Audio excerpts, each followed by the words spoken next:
All right, so from class number 1, the introduction, I learned that a good life or happiness is your general well-being. It's a full range of human experience and emotions. Class 2, positive psychology, I learned that Seligman said that using your signature strengths every day to produce authentic happiness is a great way to have a good life. From class 3, flourishing, I learned that the elements of a well-being are positive emotion, engagement, meaning, positive relationships, and accomplishment.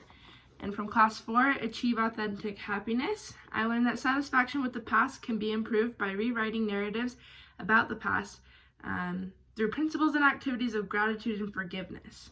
Class 5, how of happiness, I learned that happiness is determined by a personal set point. So that's 50%, circumstances is 10%, and intentional activity is 40%. Class 6, PERMA, I learned that the positivity ratio is 3-1. It enhances flourishing. Class number 7, flow. I learned that flow refers to the state of being completely involved in an activity for your own sake. Class 8, meaning and achievement. I learned that the pillars of meaning are belonging, purpose, storytelling, transcendence, and growth through adversity. Class 9, happiest places. I learned that lessons about happiness can be learned from some of the happiest places around the globe.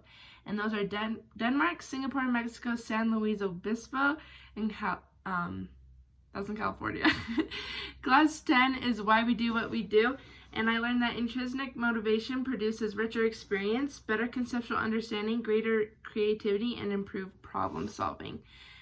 In class 11, self-determination theory, I learned that self-determination theory possesses that autonomy, competence, and relatedness are basic psychological needs.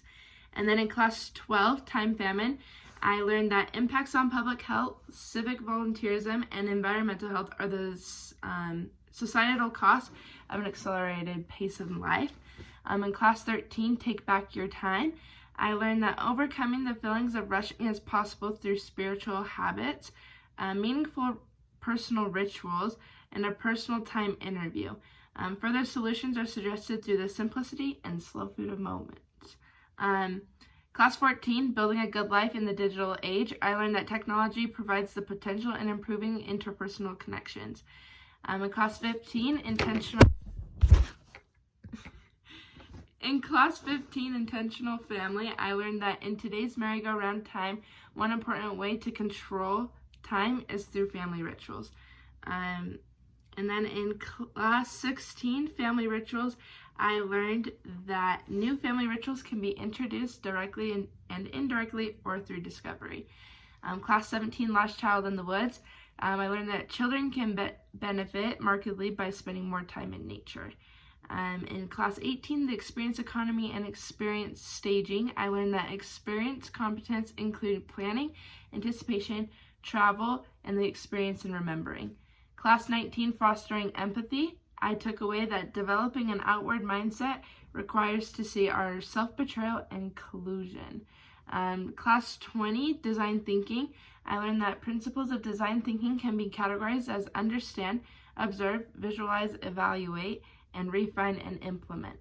Class 21, design your life intro, I learned that life design starts where you make a life design assessment and work view and life view reflections. Class 22, design your life, wayfinding, and audacity plans. I learned that good time journaling, mind mapping, and alternative 5-year planning are important techniques to get unstuck in your life planning. And then in class 23, tour your life prototyping, I learned that life design interviews are an important technique to get unstuck in your life planning. And last but not least, in class 24, designing your life, choosing happiness, I learned that competing for jobs in the experience industries requires experience above all else, along with networking available in professional organizations and conferences.